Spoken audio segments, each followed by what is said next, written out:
Bonjour à tous, c'est Taï. Aujourd'hui j'ai une petite vidéo un peu spéciale pour vous parce qu'en fait je me suis offert un nouveau joujou et j'avais envie de partager ça avec vous et de vous montrer comment un peu ça fonctionne. C'est vraiment une découverte pour moi. Cette machine s'appelle la Gemini Junior. C'est une machine de découpe électronique, donc c'est un peu comme la Big Shot ou la Cuttlebug, sauf que vous n'avez plus de manivelle à tourner. Ça fonctionne évidemment avec une prise à brancher et avec des plaques de découpe. Mais bon, je vais vous faire un petit test. Je vous explique pourquoi en fait j'ai décidé de l'acheter alors que j'ai déjà une Cuttlebug depuis plusieurs années que j'utilise et que j'adore. C'est pas non seulement je dois plus tourner la manivelle parce que des fois quand je fais beaucoup de découpes je commence à un peu à avoir mal au poignet et à la main et tout ça, mais ça ce n'est pas la raison principale. La raison principale c'est que cette machine en fait elle permet de découper même les dies les plus fins mais en un seul passage, parce que moi avec ma Cuttlebug, j'avais un gros souci, c'était que les dies avec beaucoup de détails, donc très fins, parfois je devais les repasser 2, 3, 4, voire des fois ça m'est déjà arrivé de passer 10 fois le die dans la machine avant avant que la découpe soit faite correctement. Donc aujourd'hui je vais vous montrer particulièrement une découpe avec des dies qui sont d'habitude, disons qu'ils m'ont donné du fil à retordre précédemment avec ma Cuttlebug. Donc, ça se présente comment? Donc, c'est une machine avec un bouton interrupteur derrière et un bouton marche arrêt ici. Donc, on l'allume. Ça, c'est clair. Les trois boutons s'illuminent, donc en violet.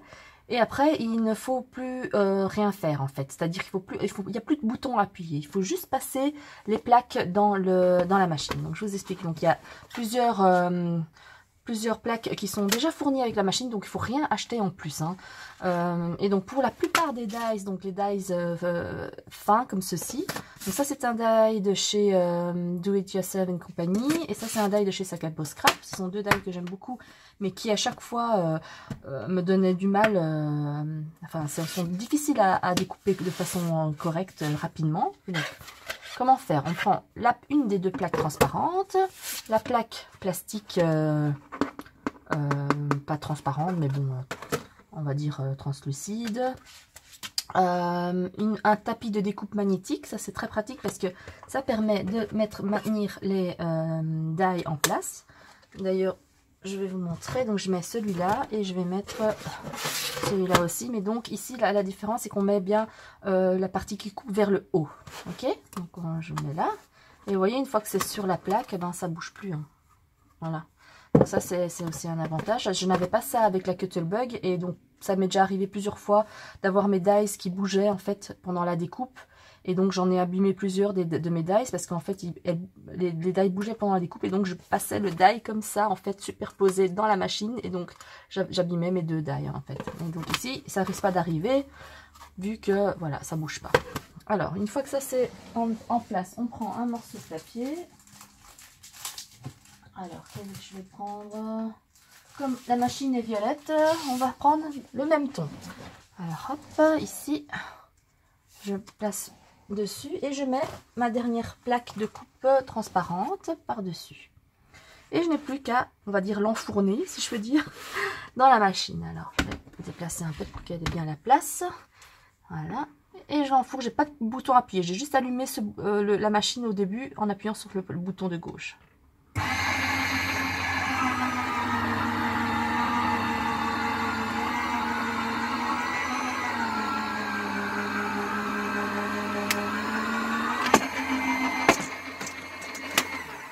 Donc un seul passage et on va voir si ça a bien découpé comme prévu. En principe oui. Et donc voilà, nickel. Il faut même pas repasser une seconde fois ou quoi que ce soit. Les dies les découpes sont magnifiques. Voilà. Bon après il y a les petites choses là à enlever. Mais je veux dire ce die quand je l'ai découpé que 2 ou 3 fois avec ma Cuttlebug parce qu'en fait à chaque fois je devais repasser tellement de fois que j'en ai eu marre et que j'ai plus voulu faire l'effort en fait. Il y avait toujours quelques petits quelques petits morceaux qui restaient et que je devais du coup repasser encore le dies dans la machine encore, et puis voilà. Soit ici, vous voyez, c'est parfait. Tout est découpé, il n'y a pas un seul petit carré qui est resté en fait, hein. Donc nickel. Et c'est pareil pour l'autre découpe. Alors, voilà, il n'y a rien à acheter, hein. Voilà, découpe parfaite, nickel. Et donc voilà, c'est vraiment, moi en tant que scrapeuse, j'ai toujours été fidèle à ma Cuttlebug, mais donc j'ai découvert cette machine, j'ai vu les tests, les commentaires, les avis sur internet, et je me suis dit, allez, je me lance, je me l'offre. Et franchement, je le regrette pas parce que c'est juste superbe, quoi. On peut découper un maximum on peut faire un maximum de découpes en peu de temps, avec un seul passage, et voilà.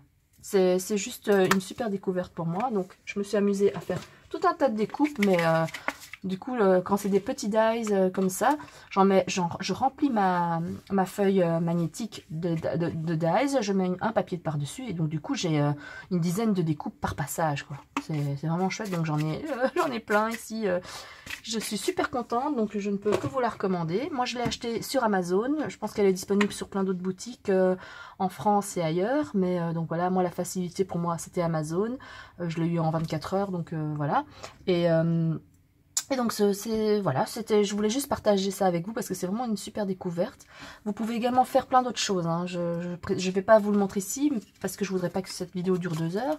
Mais donc, vous pouvez aussi embosser, couper du tissu, toutes sortes de matières, hein. Donc, la feutrine, la mousse, tout ça.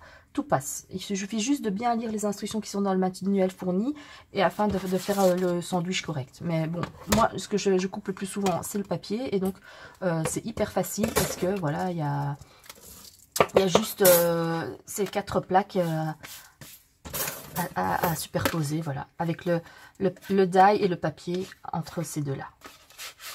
Voilà, j'espère que cette petite vidéo vous aura plu. Franchement, je vous la recommande. Et si vous avez des questions, n'hésitez pas à me les poser en commentaire. Et je vous répondrai évidemment le plus vite possible, comme je fais d'habitude. Voilà, je vous fais plein de gros bisous et à bientôt!